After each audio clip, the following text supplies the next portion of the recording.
everyone. Again, welcome. Welcome to our MSYSA weekly webinar that we put on every Friday at 11:30.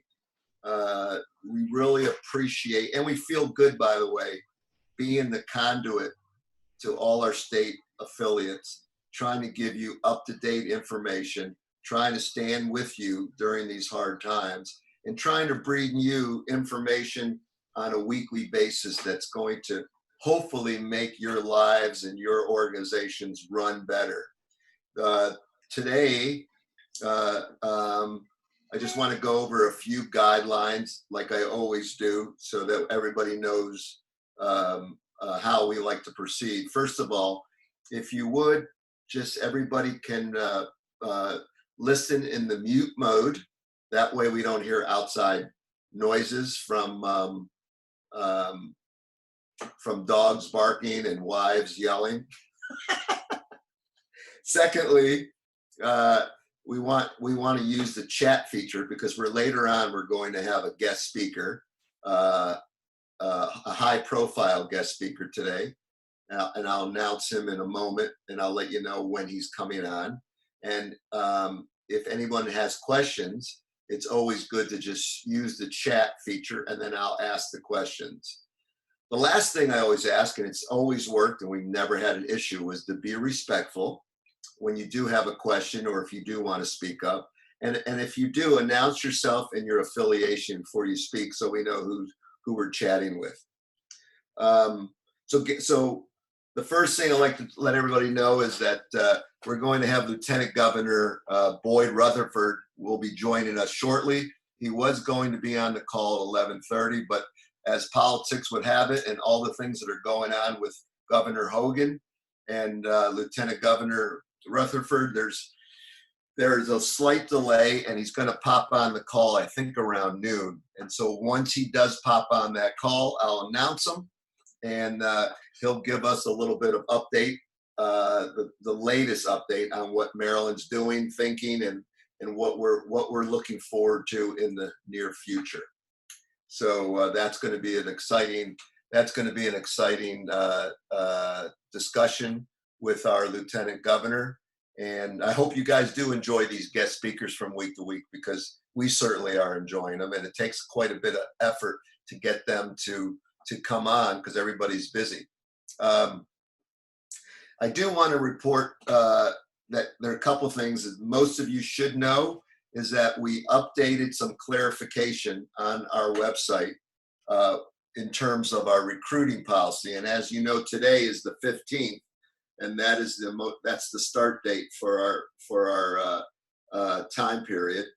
So what I'd like everyone to do is make sure that you go on, and if you have a chance, read the clarifications of our ongoing recruiting policy, because we're trying to make it fair for everyone throughout the state of Maryland. Right before this call happened, we actually got an email from the president of U.S. Youth Soccer, Skip Gilbert, who's actually on this call.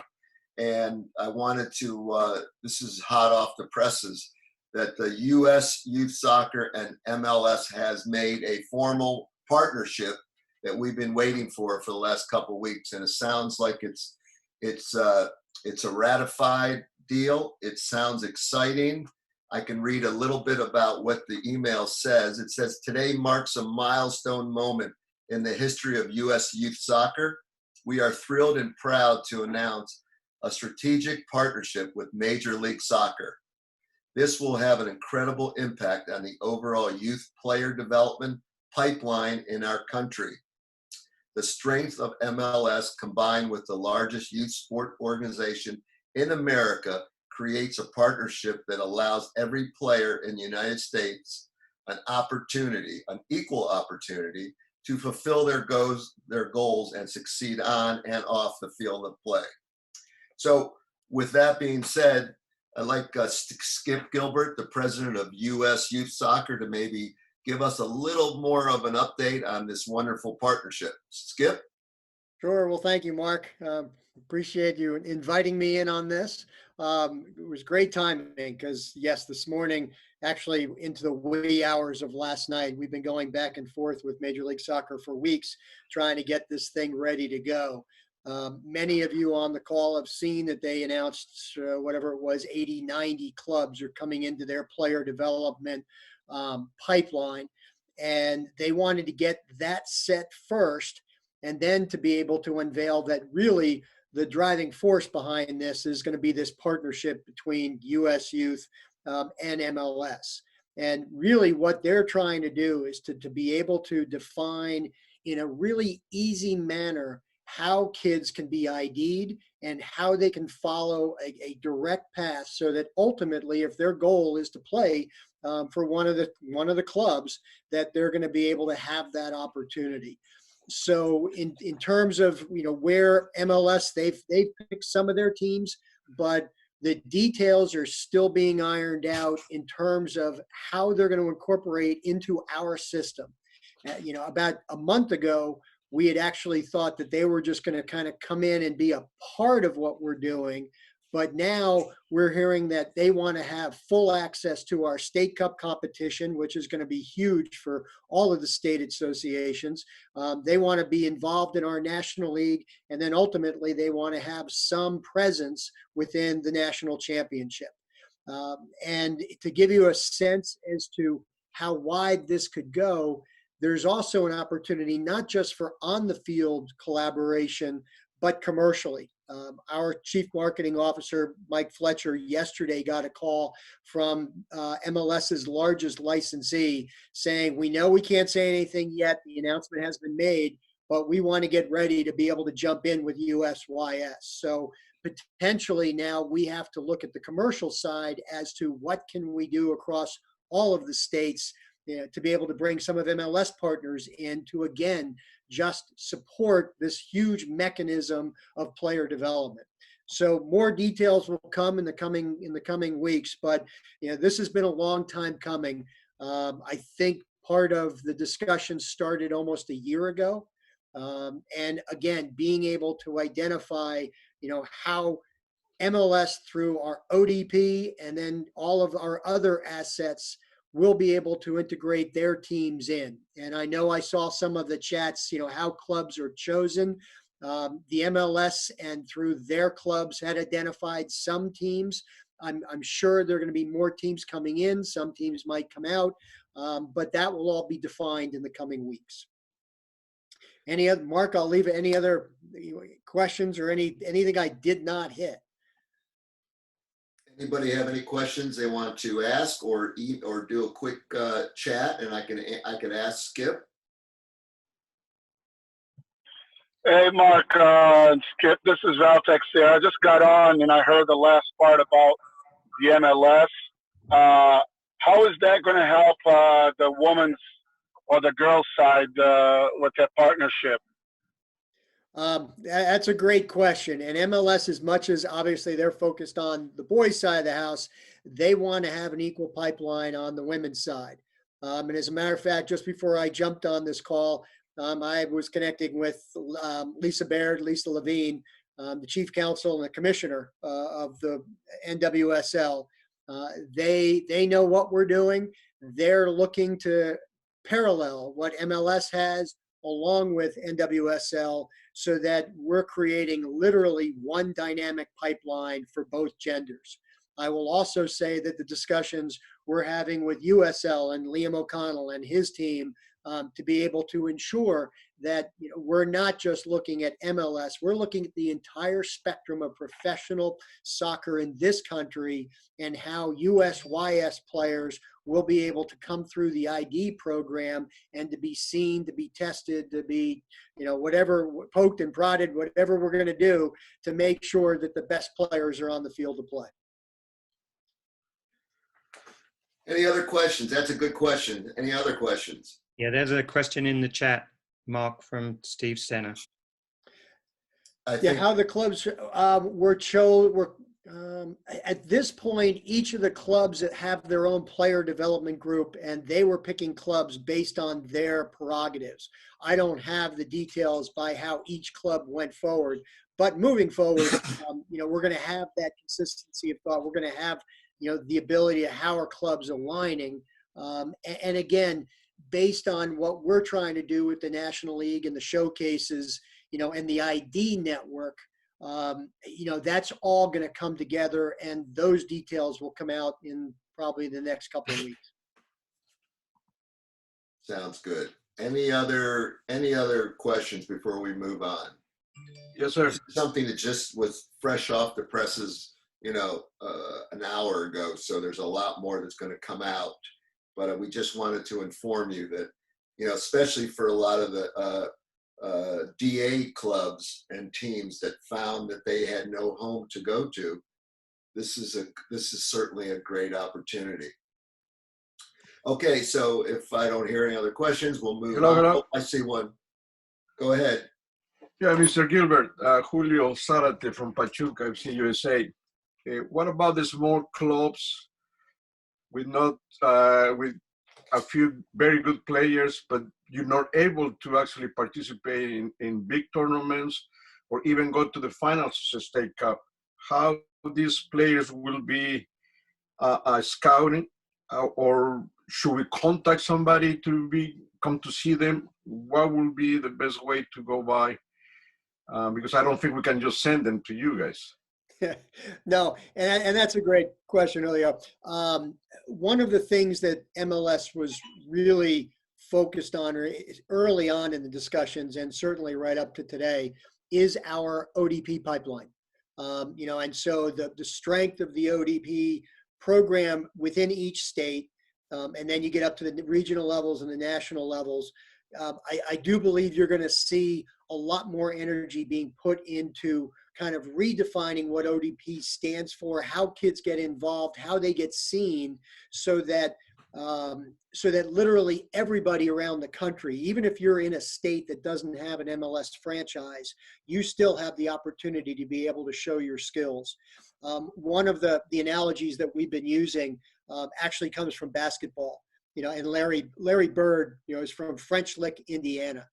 And he never had the means or wherewithal to be able to get out of French Lick. And the fact what basketball was able to do to identify him, to be able to bring him into the system so Indiana could pick him up, and then ultimately, obviously, his great career.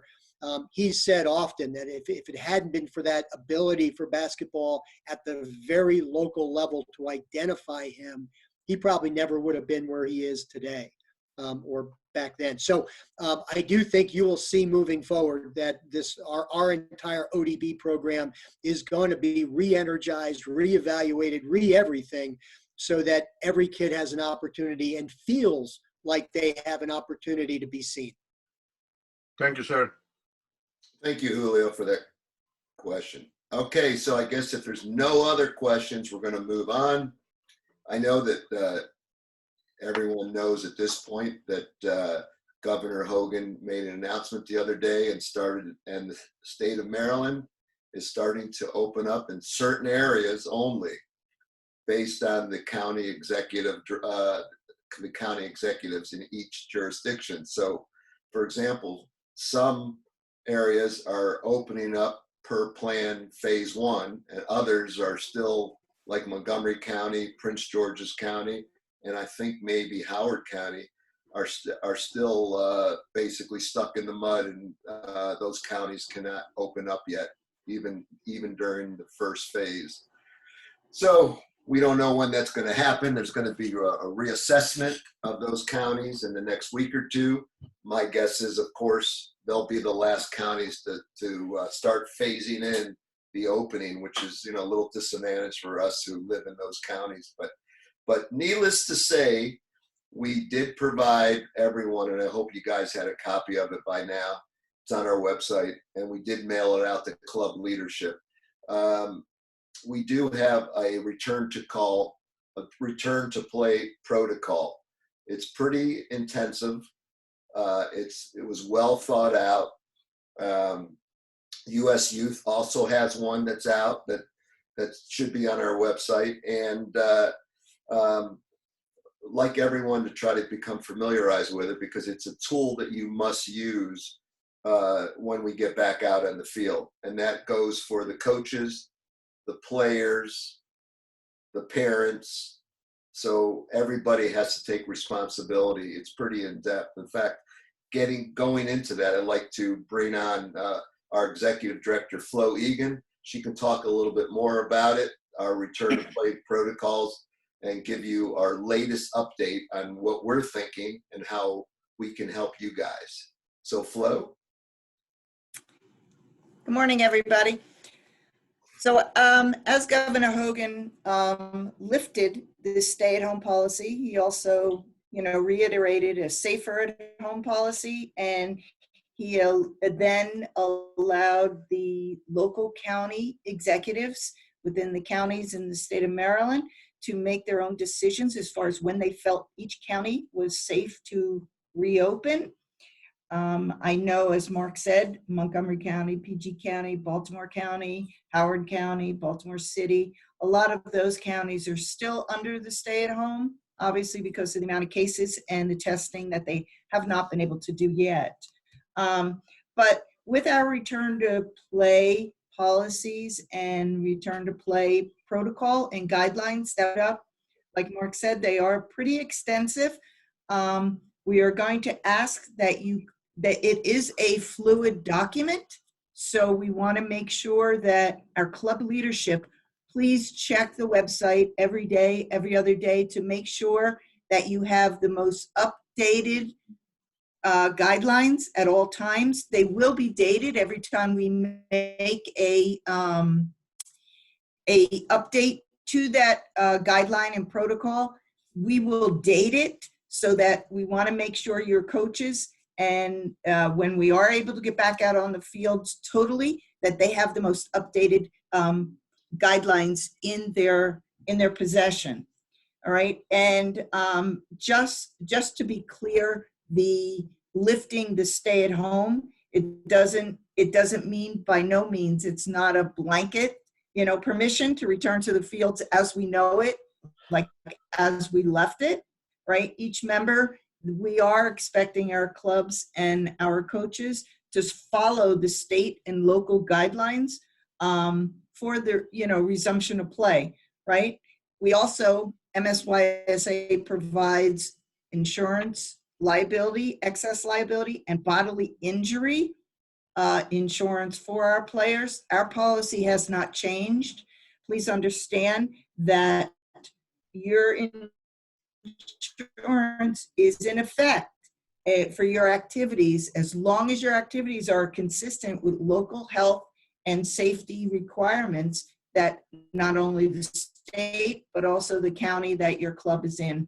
You need to follow those. It's really, really important so that your insurance obviously would be covered, and make sure all your players constantly have their up-to-date player card as well, because that's how it shows us whether or not they are currently insured, right? Again, I ask you to please make sure you get every coach a copy of that return to play policy. We tried to get as many resources as possible, not only from U.S. Soccer, but U.S. Youth Soccer and states around the country that are a little bit ahead of us in returning to play. So we tried to put all those resources together to make sure it was very comprehensive for you and spelled out in language that we could understand. The other update that I did want to share with you was an update from U.S. Soccer.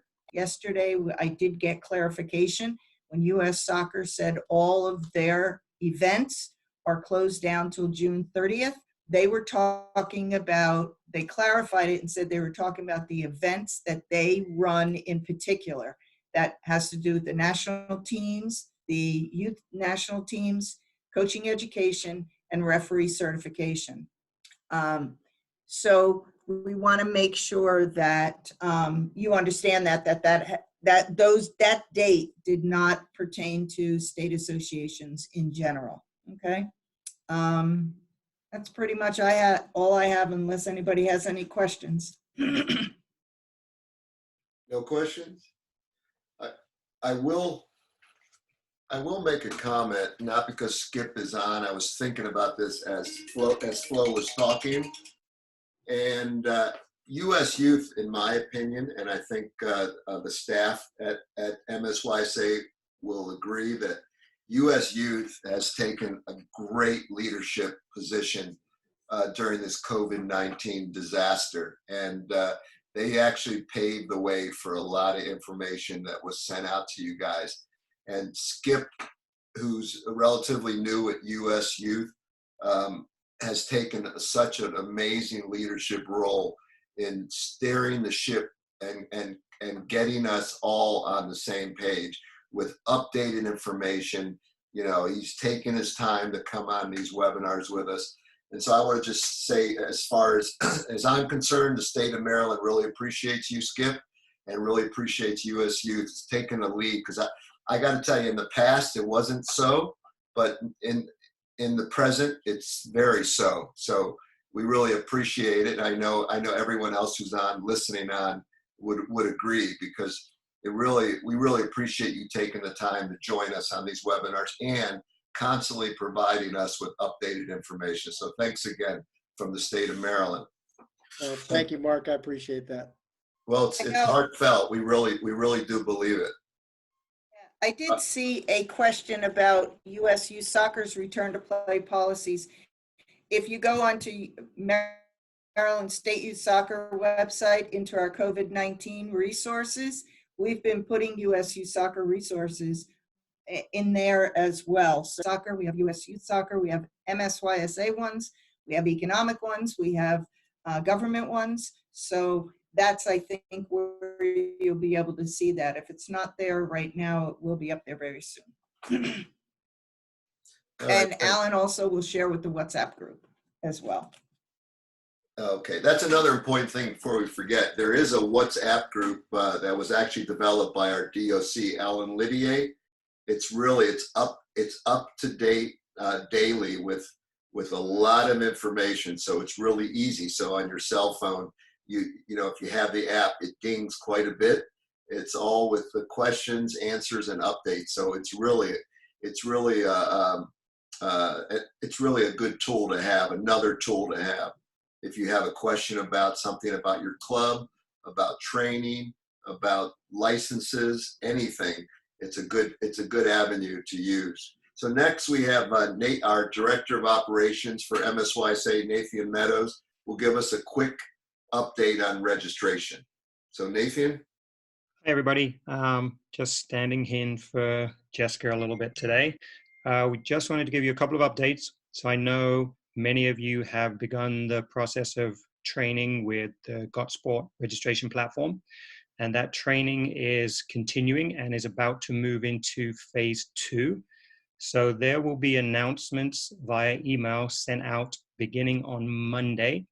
There will probably be additional updates that will be sent out throughout the week as well, because it's really, really important that all of our affiliates go through that training. So be on the lookout in your email on Monday to receive information about how you can sign up and register for the phase 2 training, where we'll go into more in depth and get you more up to speed with exactly what you need to do once we make that full transition to GotSport.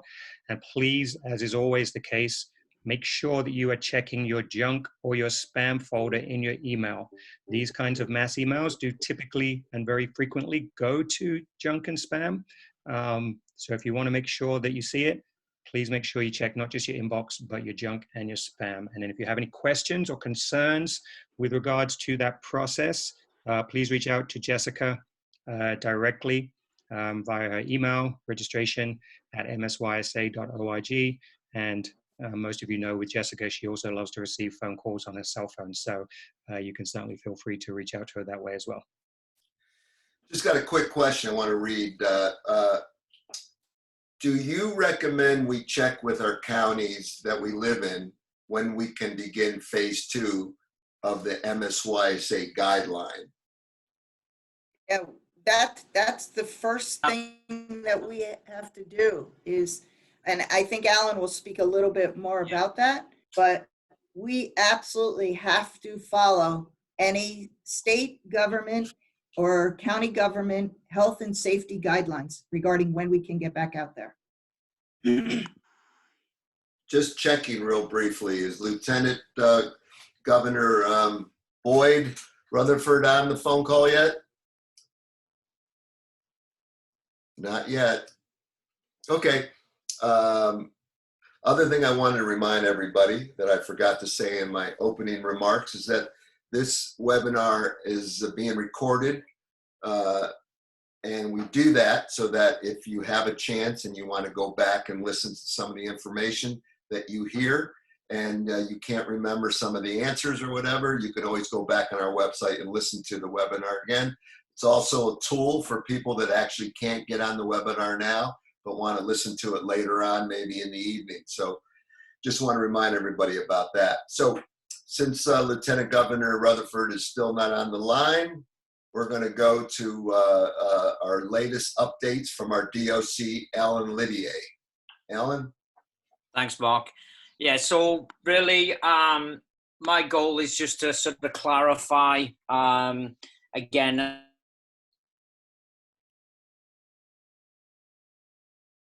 I think from the governor talk on Wednesday that we've removed the stay-at-home order, but essentially that means that it's now gone to each county to define what that is. So as we've heard all morning, obviously some counties are still operating a stay-at-home order, and therefore you are still in phase one, which essentially means that, you know, no practices,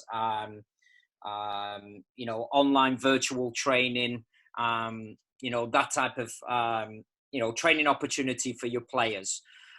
Once your county moves to the stage one of the Maryland recovery, road to recovery, then we can move into phase two of the MSYSA return to play protocols. So just take a quick look. I just put out there, this is the phase two of the return to play protocols. Some of the things that obviously may need a little bit of clarity, I'm going to try and demonstrate or show what a training session may look like once you have permission to return, just to give you some of the, you know, the main guidelines. So I think the big one is obviously not sharing a soccer ball. And what does that mean? Obviously, there's no passing, there's no receiving, you know, opportunities in this first play. It's essentially an individual training session, but possibly in groups, and those groups have to be less than 10. So 10 being the maximum, which obviously if you have one coach or two coaches, then you're looking at 8 players, okay? No physical contact, so there's no small-sided games. Everybody should be in their own area with at least, you know, 10 feet between. We say 10 feet, obviously social distancing rules are 6 feet. But when, you know, there are activities, we try and encourage it at 10 feet distance as much as possible.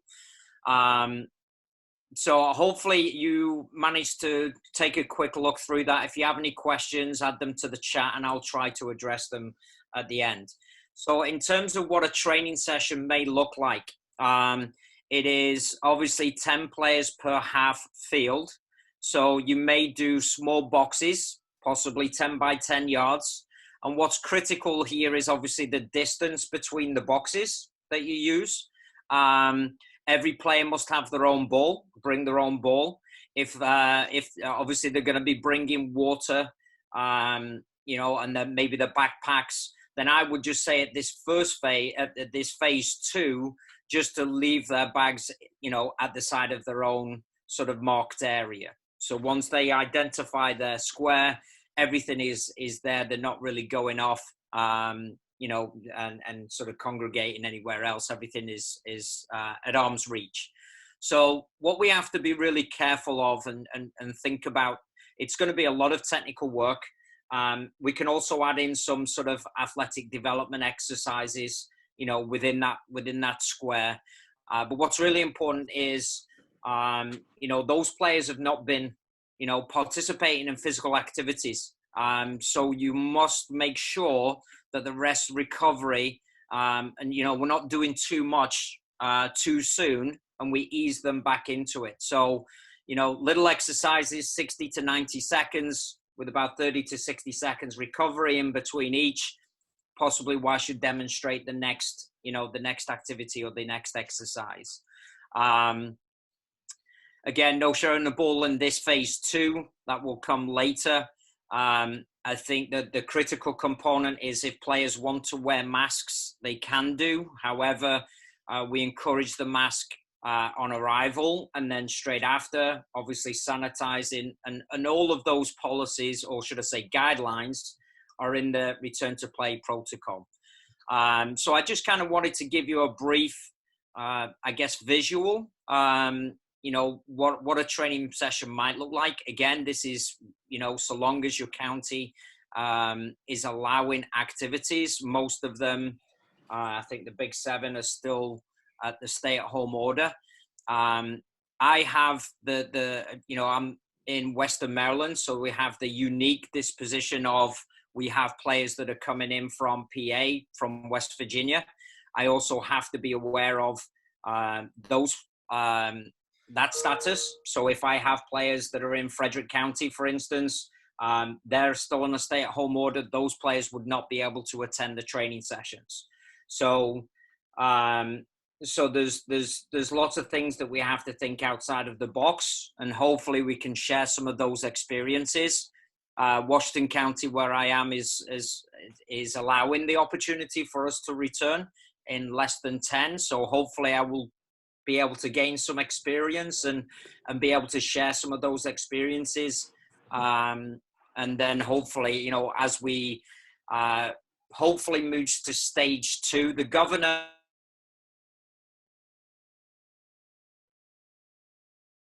did say 14.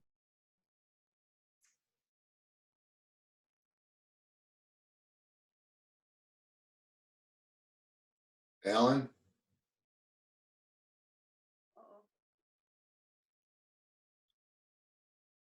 Well, maybe Alan he might have lost his connection.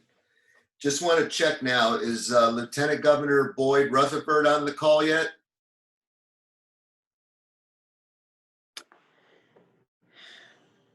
Nope.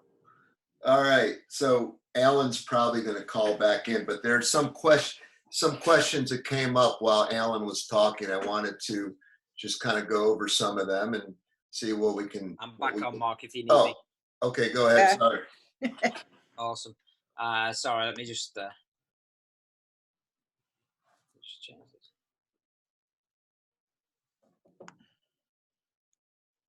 So, so sorry.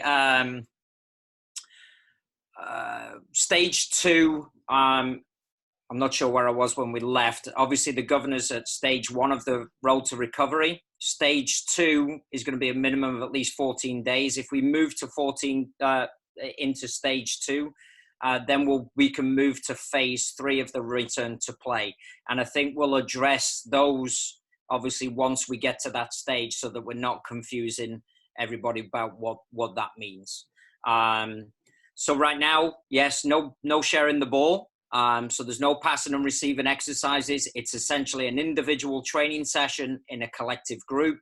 We've got to make sure that the players are keeping the social distancing rules still, obviously with the phase that we're in. They shouldn't be touching any of the equipment. So all the cones need to be laid out by the coach and collected by the coach. There's strictly no use of pennies or teams. And again, like we say, there's no contact, so there's no small-sided games. So I would encourage, depending on the age group, if you're going to start your sessions, I think the maximum is a 30-minute session. Maybe with the older ones, you can move to a 45-minute session. If you have multiple groups, teams, where, obviously you've got one group coming in, the next group, try to allow a transitional time so they're not meeting up in the parking lot and not interfering. Possibly a minimum of 15 minutes between those training times to allow that transition. And that's pretty much it. Again, there's lots of information in the return to play. And hopefully, if you have any questions, again, be sure to reach out on the WhatsApp group because everybody else gets to see it as well. So, you know, it's not just us that information individually. The more we collaborate, obviously, the better it is. So,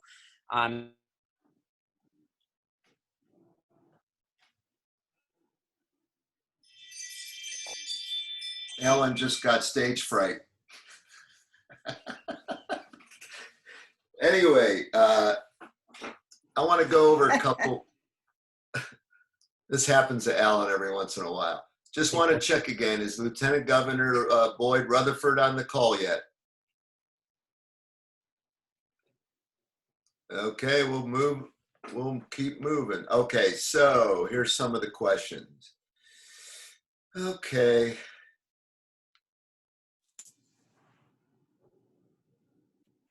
Okay, here's one. I noticed that U.S. Youth isn't posting their own return to play guidelines, just each state. Can Flo comment on that? Yeah, I can. US Youth Soccer, what they were doing was they were sharing them with the state associations so that the state associations can then, because it's almost a domino effect, right? This US Youth Soccer shares it with the state associations. State associations take out what they need, what's appropriate for their state, and then we put together our return to play guidelines. And then what we put ours on our website, and then we put it for the sake of our clubs and our affiliates, so that you can then take our return to play guidelines and make them fit into your in your quadrant within your club itself. So it's almost like there's a more generalized for states, and then the states then can pick and choose what they need, those resources out there. Like I said before, we do have a tab on our COVID-19 for US Youth Soccer resources, so they will be up there as well. Hey, Flo, this is Steve Sena. I'm the one that sent in that. Sure. So the reason I asked that question is last week, Mark sort of gave the impression that an actual document would be released from USYSA themselves. So my question, I understand everything you're saying, but my question really is, are they going to release their own document, or are they just basically passing that responsibility on to the state associations? And thank you in advance for the answer. No, they have a document itself. We chose to put it on our website. Their document, actually, it also had a video attached as well. What Mark referred to last week was we had just gotten the first draft. So they were going through that draft. And then they just released yesterday, after we posted our return to play policies, they then sent us theirs, which we then posted on our website as well. So they do have their own document, absolutely. Yeah, so essentially they copied all the information from us. Off us, yeah. So it's actually called Return to Activity from US Youth. So ours is Return to Play, theirs is Return to Activity. And again, I'll share that doc, Steve, Mark, in the WhatsApp group. Alan, you're back from having stage fright? It's West Mark, I just got an Wi-Fi email doesn't go over the mountains. the governor's office. What's that? I just got an email. They're setting up the. Oh, good. So the Lieutenant Governor should be on soon. While we're waiting. He just joined. What's that? Just joined. Yeah. He just joined. Oh, excellent. Okay. So our special guest is actually a friend of the soccer community. He's a VIP in Maryland, and we're really proud and excited to have him join us today. I'd like to introduce Lieutenant Governor Boyd Rutherford. Well, good afternoon. And can you hear me? I don't know if I'm totally. Yeah, we got you. Oh, good. Okay. Well, thank you for having me. And as was mentioned, I am a big soccer fan, football fan.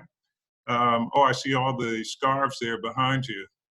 So that's great. Yeah, I'm that's happy in the state office. Yep. Okay.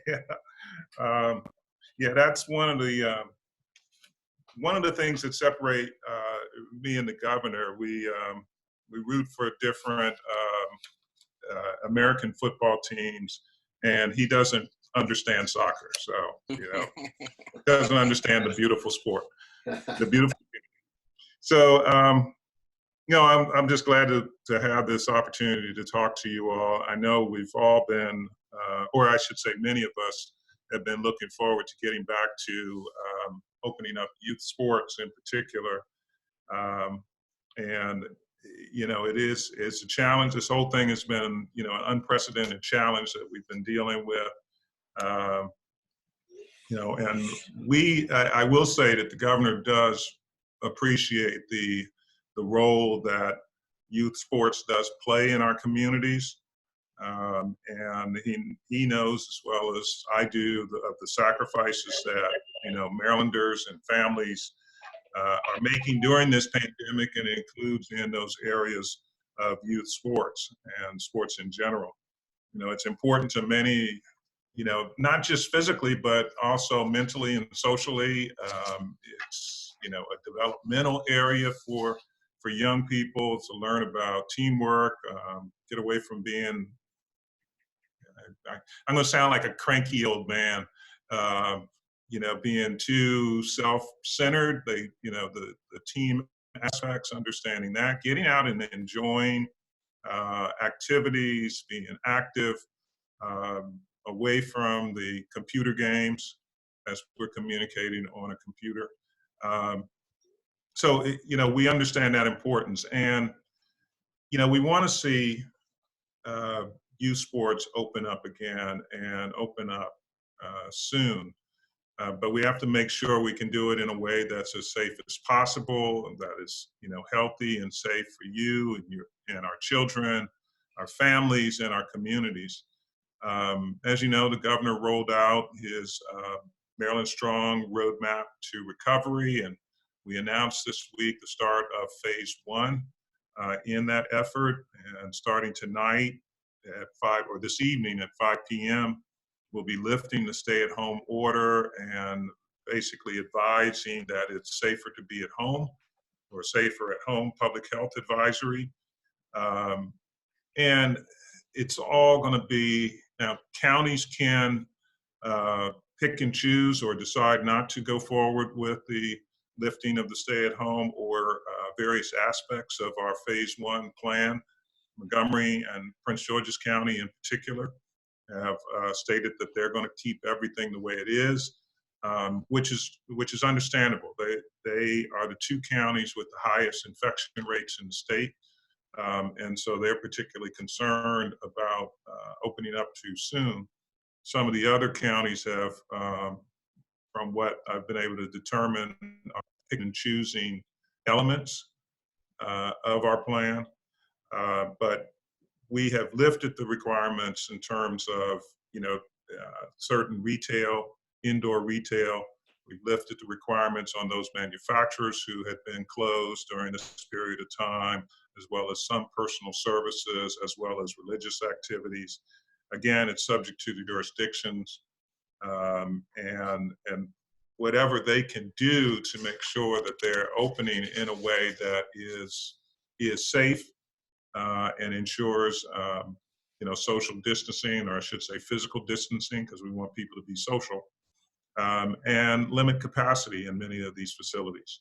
And so, I know that doesn't directly affect the folks at Maryland State Youth Soccer Association, and I know that we'd like to go further.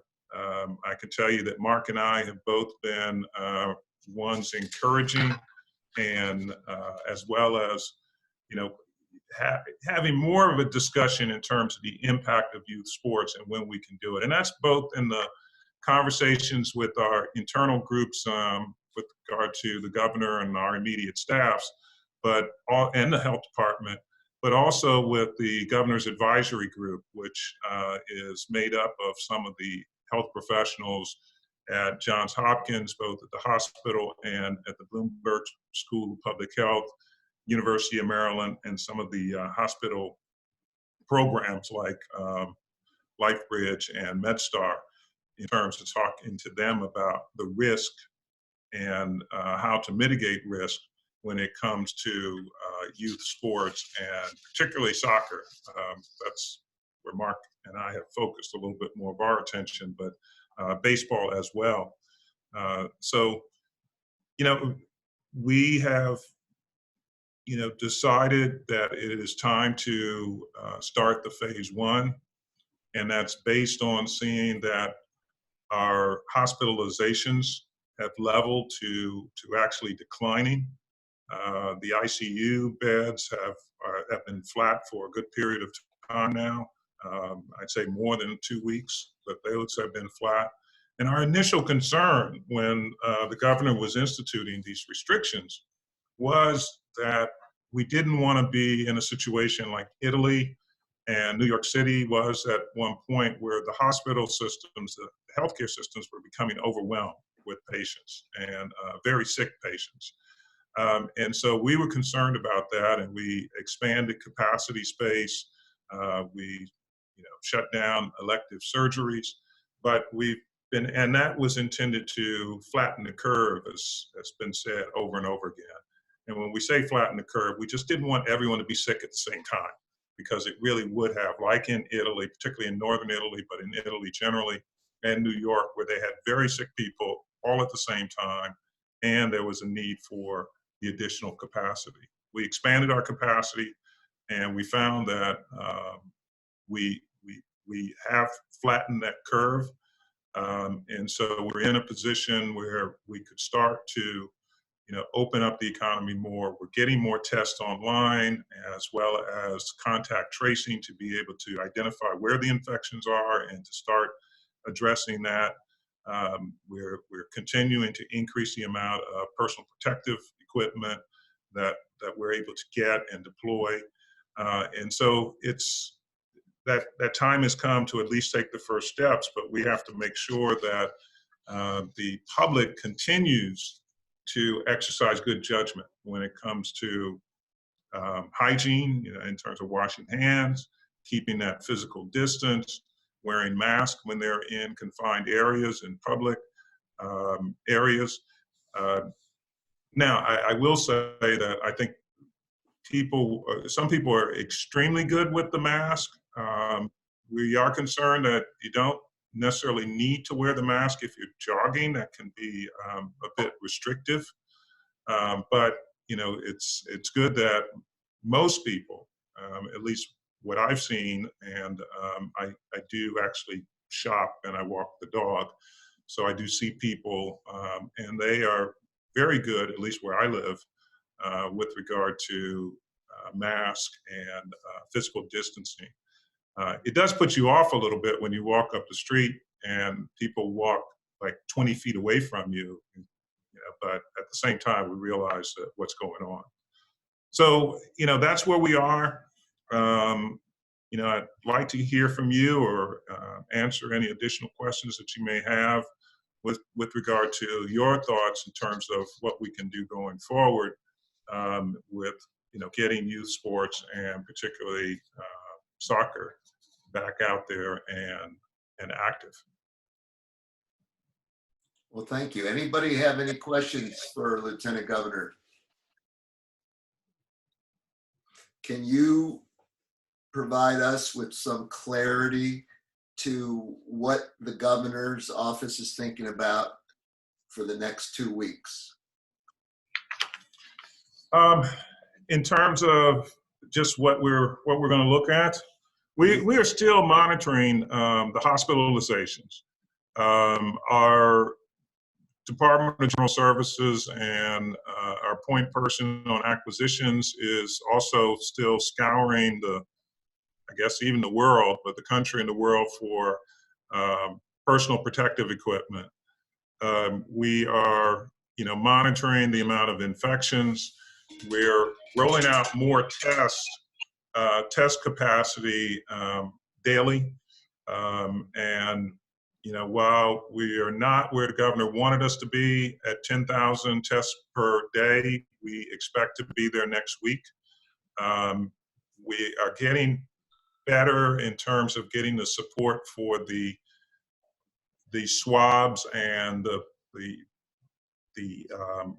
what are called the reagents, those things that are needed to first get the samples from personnel before getting it to the lab for the testing. We've gotten more of that information now. And so, we'll continue to monitor what's going on with infections across the state and individually, individual jurisdictions as we move forward, and whether we can go to the phase 2 to open up a few more activities or not. Now, like I said, we know that some jurisdictions are taking additional steps in terms of either opening up more. Ocean City is probably doing a little bit more than what we anticipated, or what we what some of us maybe are a little concerned about with Ocean City. And there are others who are being more restrictive. Okay. Another question we had was, are you guys working with Parks and Recs in regard to field reopening?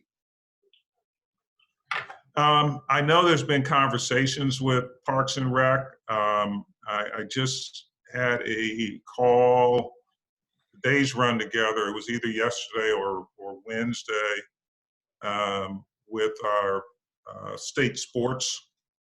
I forgot what they call themselves, but our sports group that is in conversation with the recreation departments, the Parks and Recs, with regard to what they can do in terms of having fields prepared for starting some low contact sports, which we consider soccer as a low contact sport, along with baseball, that possibly get started, and what can be done there.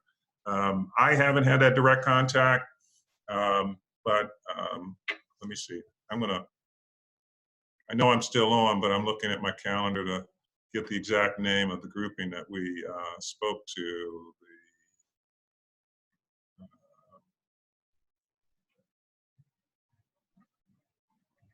Forgot the name.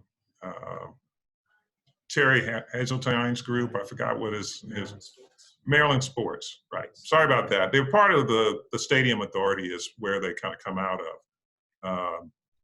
So we know that they're in contact with the Parks and Recreation on these issues. Okay. Another question I had for you was, is it possible for having some timelines for phase 2 and 3 to be implemented? It's difficult. Plus, we don't want to, overpromise. We feel that we probably will be, at least the initial judgment was we would be looking at things in probably 2-week intervals. Now, while we're doing that, we have, subsequently had, like we made an announcement this week, it is possible that we may see some data that suggests we should do something. We could do part of what we originally thought would be in phase 2 starting next week, but I just can't give an exact timeline. And it's going to still depend on whether we get some unexpected spikes in both infections and hospitalizations or fatalities. So that's going to be, while we're hoping that there's like a 2-week lag, that things go well, over 2 weeks we can start the next phase. But if we see a spike or a surge in, hospitalizations, particularly ICUs and/or fatalities, it may slow it for another week or so. So it's very difficult to give an exact timeline. All right. Have one, I don't know if you can answer this, Lieutenant Governor. We have seen Montgomery County Recreation cancel all camps for the summer. Is there any reason to believe that summer camps for soccer are possible in any way? it would be helpful to simply put that concept to rest. If that is not a reasonable thought, which it does not seem to be, what are your thoughts? Yeah, I saw Montgomery County just took that step. I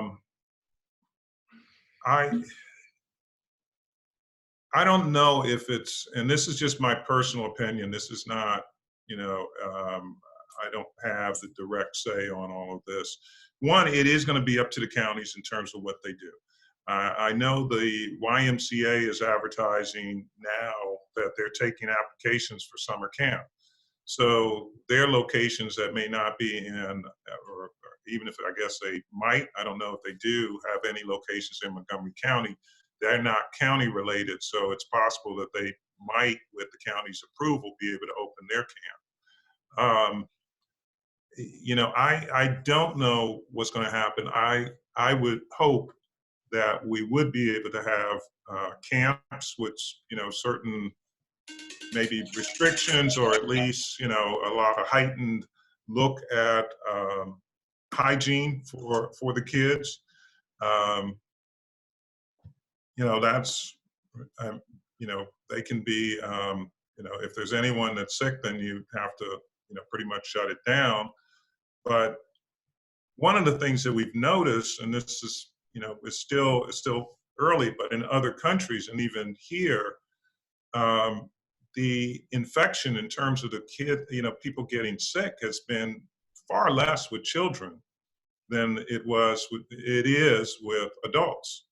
And of course, the fatality rate goes up with age, and particularly those over 65 and really over 80. But the children have been, for the most part, saved in this process. Now, there's some data coming out of New York where there's some children that are developing a secondary type of ailment after they may have had COVID, but they're developing some secondary ailment that they're looking at now. But what we've seen in Maryland is there's probably less than 10% of the cases have been people 19 and younger, far less. I'd say probably closer to 5% of the cases are 19 and younger. Very few hospitalized and no fatalities.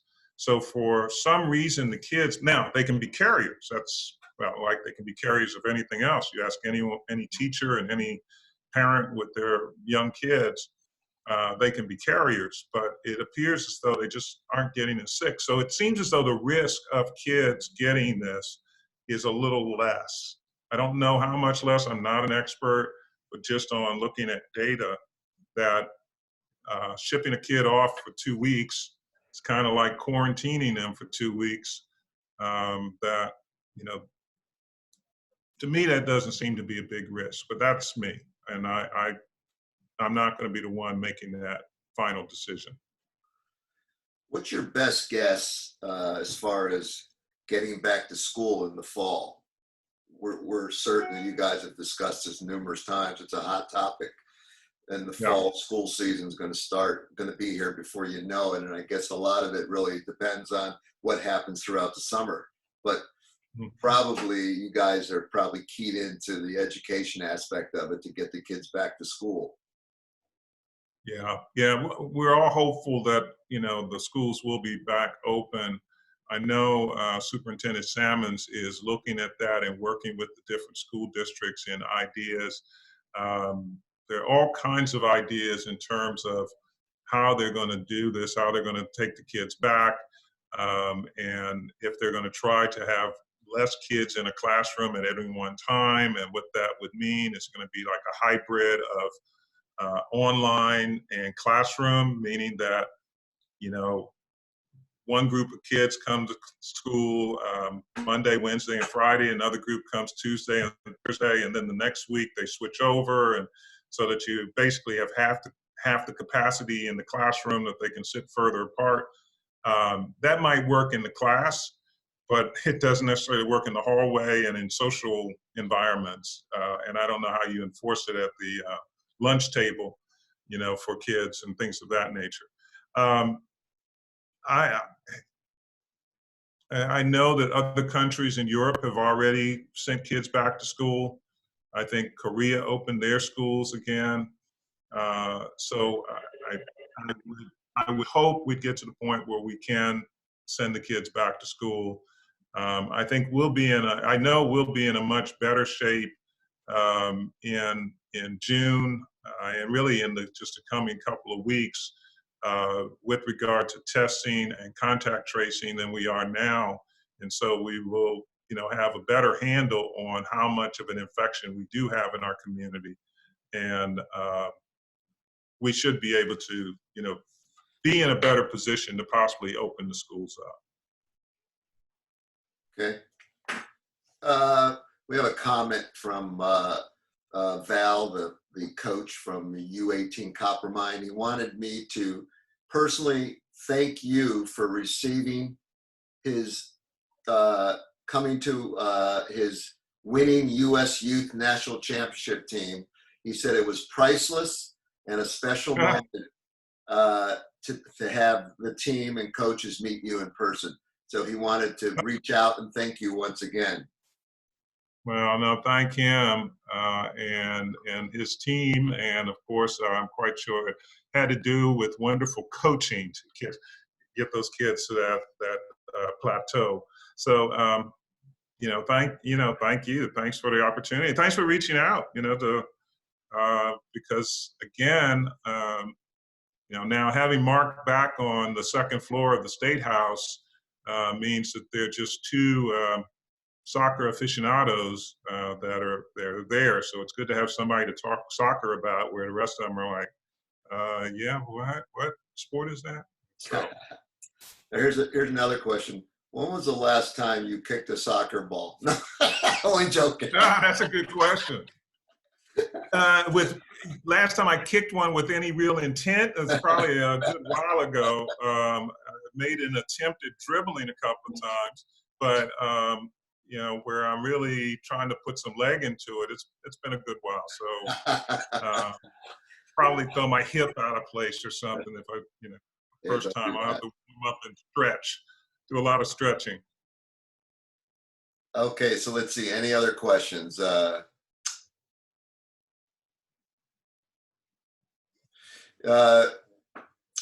Frank from Bayshore wanted to know, ask the Lieutenant Governor's opinion, will we be able to hold a normal fall season, do you believe?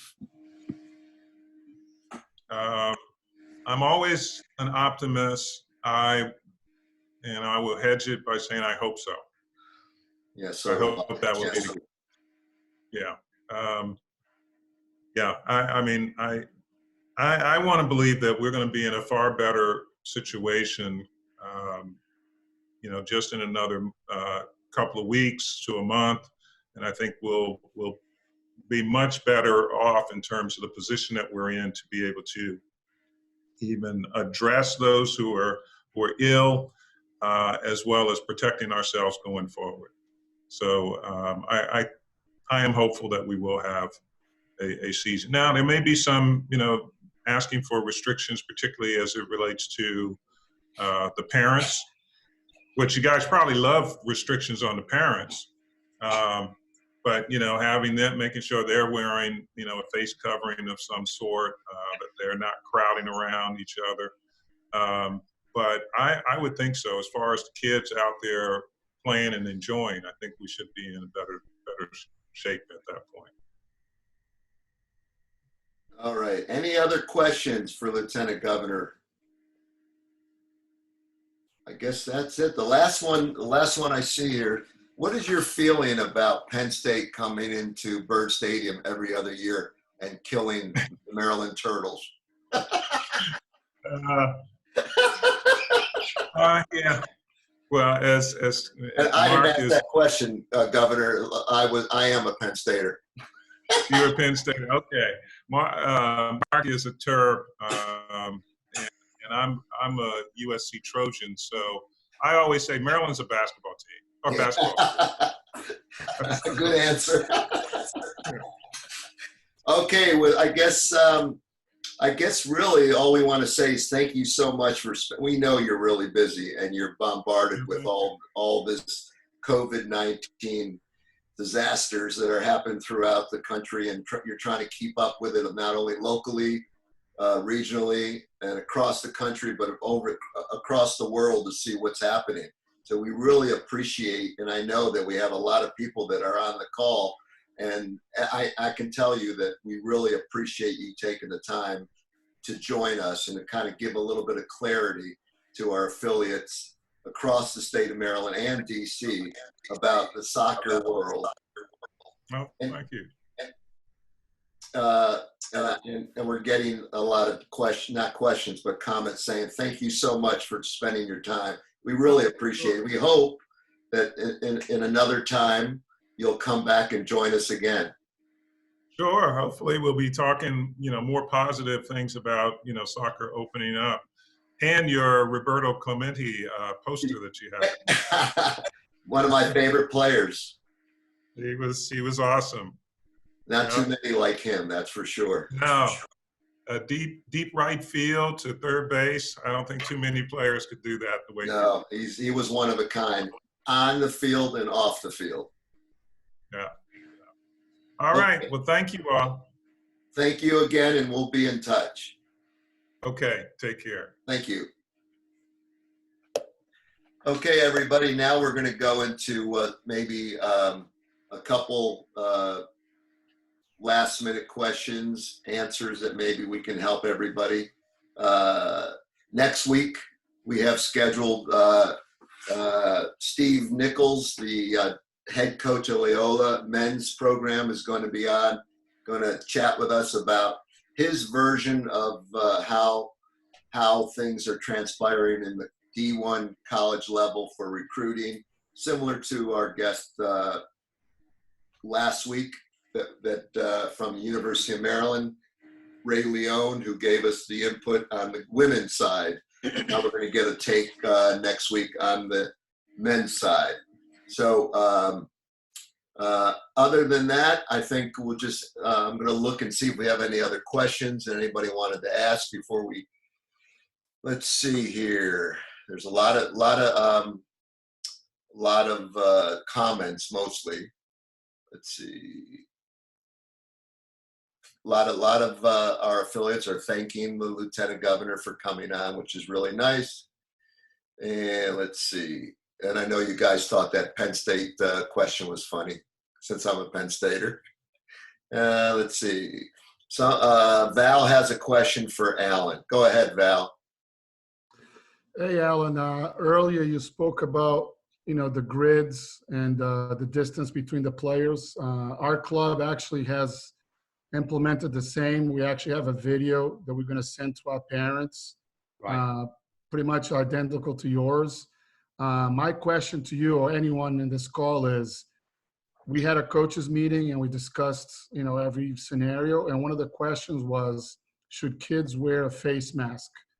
My question is, if they wear a face mask during their workout, won't that be more difficult for them to breathe, especially if they're outside? Do you want that to be mandatory or optional? So it's completely optional. If a child wants to wear one, then we can't say, no, you can't, right? So I think if, again, we encourage before and after, but if a child wants to come out and wear the mask, I mean, most of them, they might start, but then when they start doing exercises, it's going to become, an obstacle. So I think that they'll probably naturally take it off. However, it shouldn't be coming from us saying you have to wear it.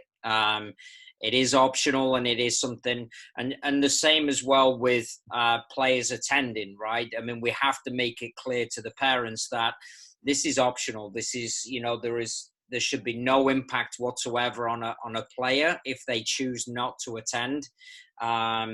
We again, wherever possible, we sort of set sort of clear guidelines. Look, this is something that is unique to each individual, right? I would say, how do you deliver the RTP to your parents and to your coaches is break it down. That's kind of why I don't want to go any further yet, because it starts to confuse, and let's just stick with where we are. And also it is going to become confusing as well because of the different counties, who can, who can't. And so there's, but we're going to break it down into smaller chunks, right? And so basically answer is nothing mandatory. Everything should be optional, and in terms of when they're actually on the field and playing, it's up to them whether they wear a mask. All right.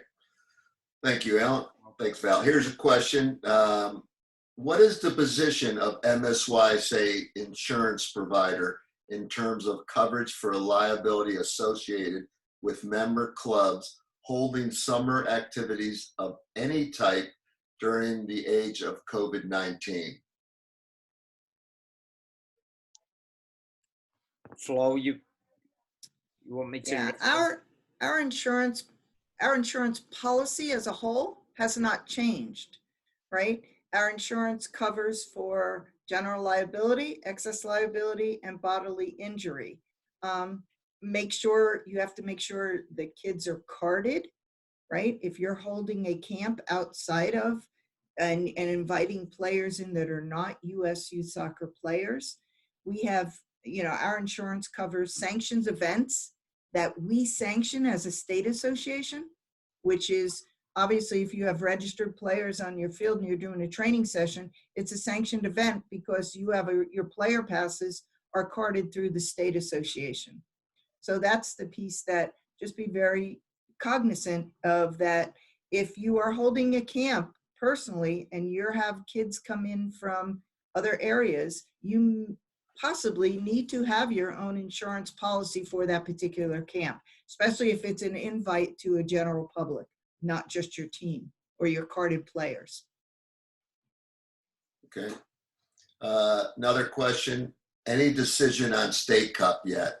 So just the short answer is, and I'll be frank with you, most likely we won't be able to do a State Cup of any kind, but we're optimistic, just like the Lieutenant Governor, and we're holding out to the last possible moment, which most likely, based on our State Cup director, probably by next week is the deadline. If we don't see anything opening up in another week, which it's very doubtful, most likely we probably won't be following through with a State Cup for this summer.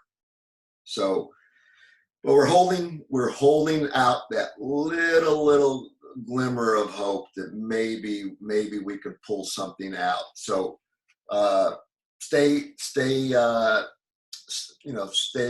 tight for another week, and you'll have your answer probably by next. I'm assuming by next webinar, next Friday, we'll have a definitive answer. So let's see here. Will the breakdown of what's allowed for each county be posted and updated on MSYSA website? I'm assuming the breakdown of each county of what's opening. If that's the case, I think we could probably pull something together. It's basically already out there. I actually read it on a different site of the whole Montgomery, of the whole Maryland, what's open, what's allowed, who's not open. But if some of you want that on our website, I'm sure that we could post it. Let's see. Can I just add something to that real quick? This is Nathan. Go ahead. Honestly, I feel like the best way for people to do that is to check local news sources, because I really don't know that we will have the resources available to be constantly checking and updating every single 24 counties across the state of Maryland and keep our website updated with the latest information for each of those counties. So I really think that it's going to be most important for people to check their local news sources. Places like WTOP often present that kind of stuff. Baltimore Sun often presents like information about what counties are doing across the state.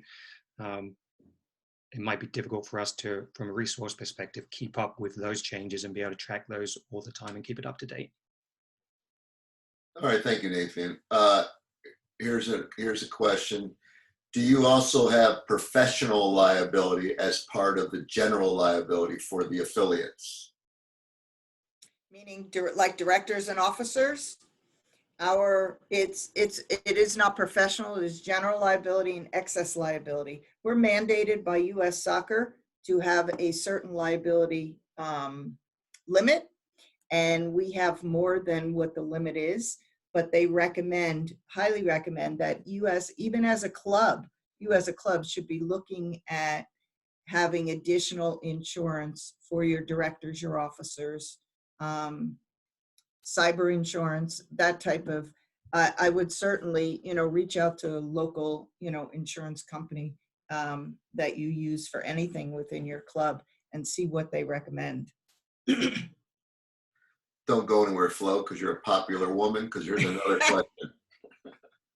Flo, can you comment on the changes to the sanctioning process for tournaments that MSYSA is changing?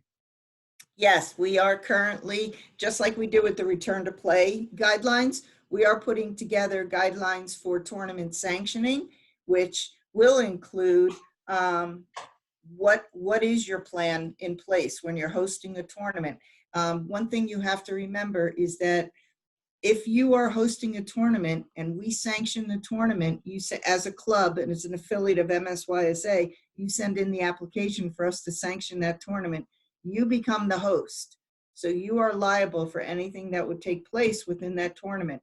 If you hire a third entity or party to go out and run the tournament for you, just understand you are the host. So that's really important for you to know, and we are going to clarify that in our tournament sanctioning updates, as well as the guidelines for COVID-19, for what processes and procedures do you have in place. As you know, right now we have a checklist. So those will be added to the checklist. And what's the, also the refund policy. There was some, real concern about tournaments that clubs already applied for, what the refund policies are. One of the updates we are going to put in there is that when you apply for a tournament and we see your tournament paperwork, it has to have your refund policy there so people that are applying to your tournament can see it right up front.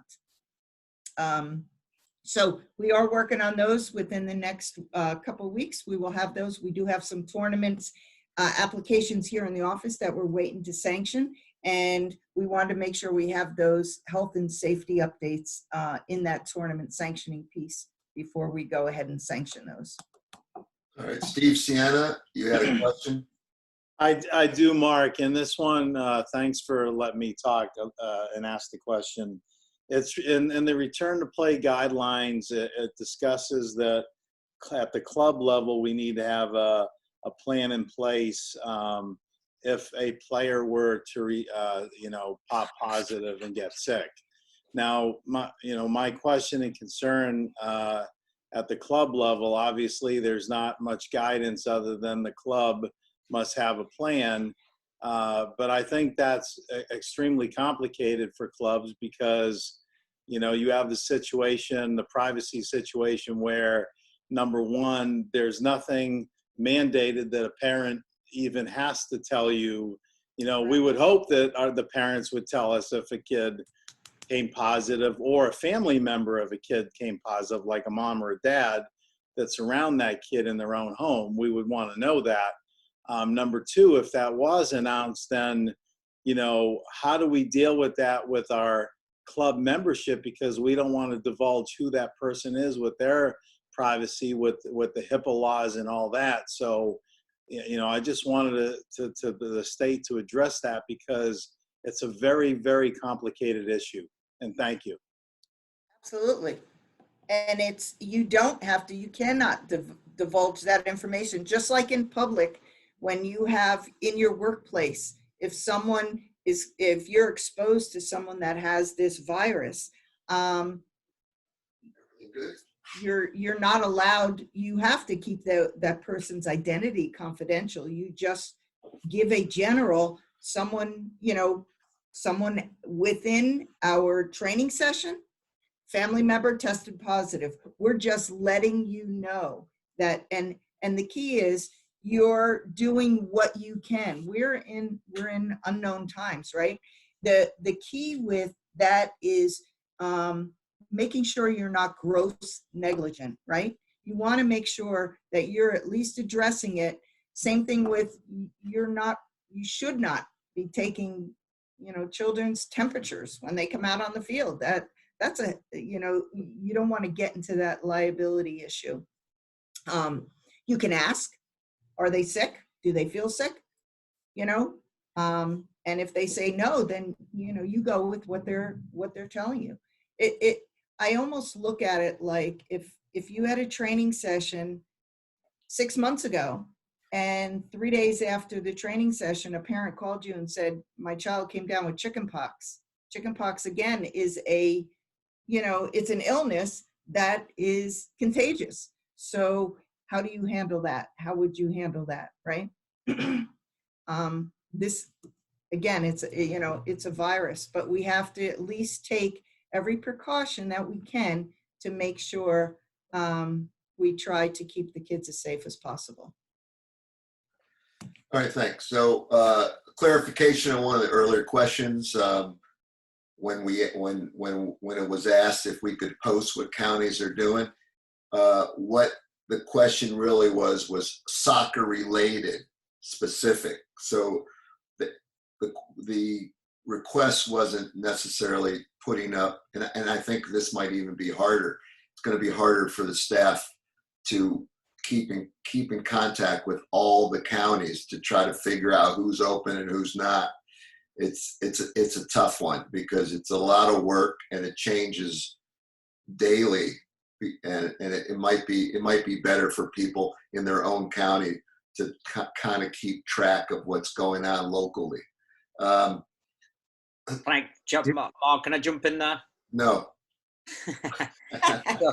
So, and again, it does get a little bit confusing, but I think in terms of, if you look at the return to play policy, it describes based on where we are with the governor, right? So, so for instance, if for those counties that have moved into stage 1, where the stay-at-home order has been released, then it's phase 2 of the training, right? So, but if you're in a county where you're still at the stay-at-home order, then you're still in phase 1 of the training. So I think it's obviously dependent. Once your county determines, and obviously you've got to track your own county and what their stance is.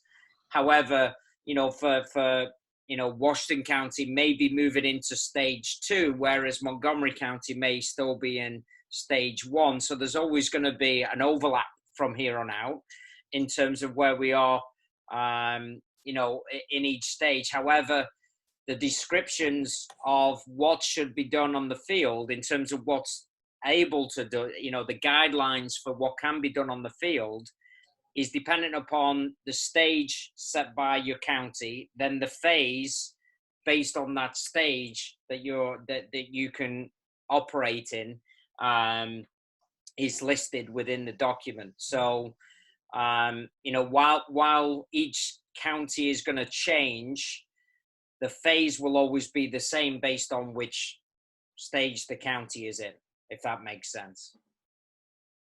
Makes sense. All right, you guys have a lot of questions today. Next question is for our State Cup director who's on the line. So wake up, please. If State Cup and President's Cup do get canceled, how can we expect registration fees that have been paid to be handled? Brad? Okay, hey, first of all, I hope everyone is safe and healthy, and thanks for being on the call today. First thing, so the State Cup and the President's Cup committees are meeting weekly to discuss options and look over what the current landscape looks like and if we're able to hold the competitions. While, it's as Mark said earlier, it's gotten maybe not as optimistic as I once was. We're still looking to try to hold those. And like I said, we're looking to make decisions if we can as soon as possible. We set June 1st as the absolute last deadline that we would come up with what the action would be. So again, sometime between now and the 1st of June, we will be giving everyone a definite answer to that. Secondly, if the cups are canceled, both of the cups, the one thing that we said from the beginning, which I was really happy about, is the fact that we will be giving 100% credits for next year's event, meaning that no credit card fees, no admin fees, no fees taken out from the State Cup webinar, or anything that we've paid out before would be counted against the fees. And so we're going to give 100% credit for next year to those events. If there is any issues with that, teams/clubs would need to speak to me directly about that, and I can give you other information if necessary.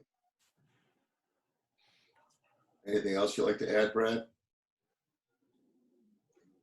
No, I like Roberto too, one of the best players of all time in baseball, but thank you. No question. Okay, another question. Let's see. I guess my question is whether MSYSA sees potential increases in liability due to member clubs conducting summer in-person activities, not talking about non-registered players, and by extension, liability for the state association in the same event, given that we are the sanctioning body. Someone like to answer that? You want to repeat that?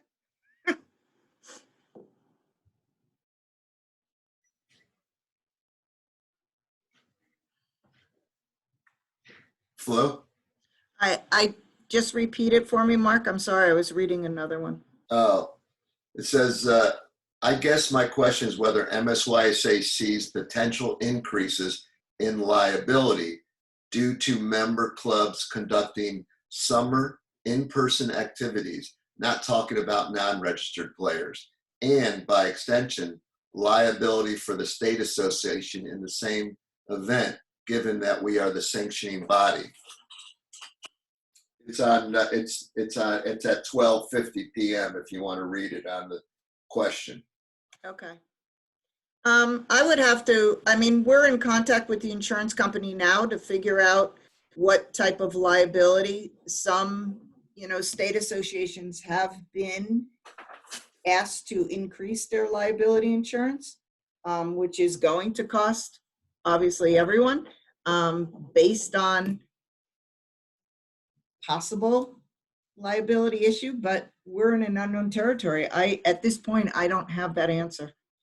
Yeah, I would also want to, since there's a couple questions on insurance, what we've said prior to this webinar is we're going to try to bring somebody who is an expert from our insurance carrier on, maybe to explain some of the answers to some of these questions, because quite frankly, a lot of this is new to us as far as the insurance territory and the changes with the COVID-19. I want to get the best clarification we can from the professionals. Let's see what else. Bob, can I answer the temperature question? Go ahead. So in the return to play, we do ask that players take the temperature each before they go to practice. And again, if they're running a temperature, not to attend. Again, obviously, but that should not take place at the field. So yes, they should be taking the temperature prior to each practice.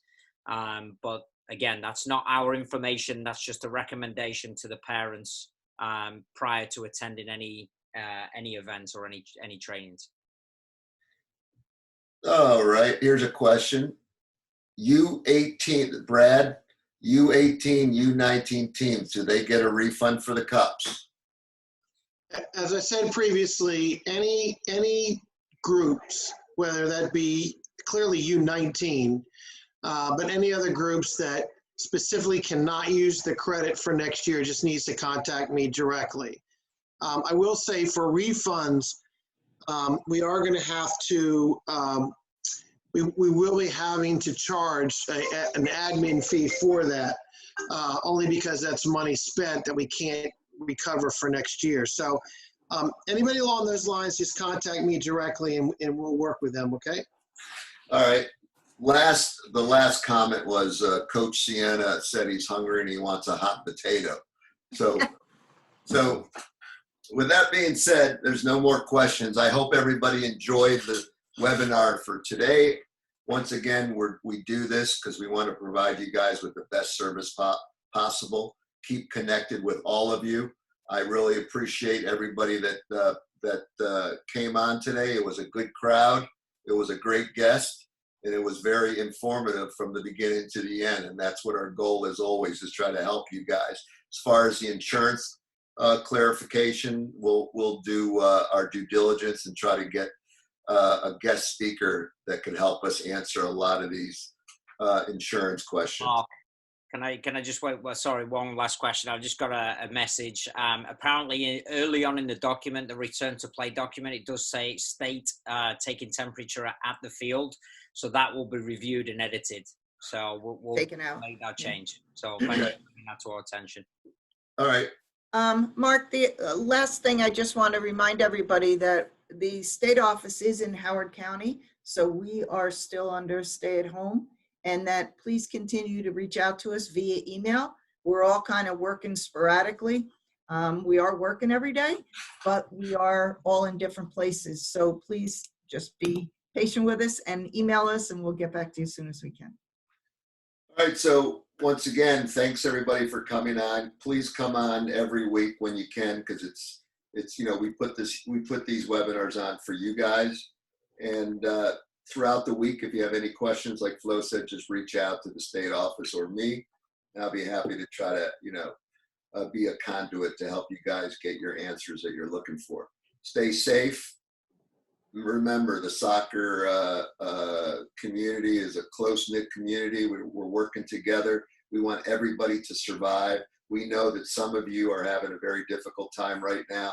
There's a lot of different things that are happening. You're not getting your dues in.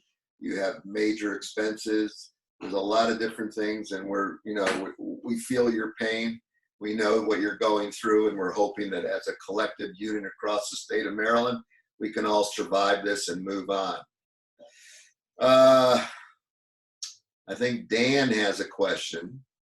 Dan, you have a question? Maybe he doesn't have. Yeah, I do. I just more of a comment real quick. I put it in the chat, like whenever it was, an hour and a half ago, about the academy stuff. I'm working, and Mark knows this, and Alan, we're working with our academy. I want to touch on the girls' comment that Val had as well, and probably Steve.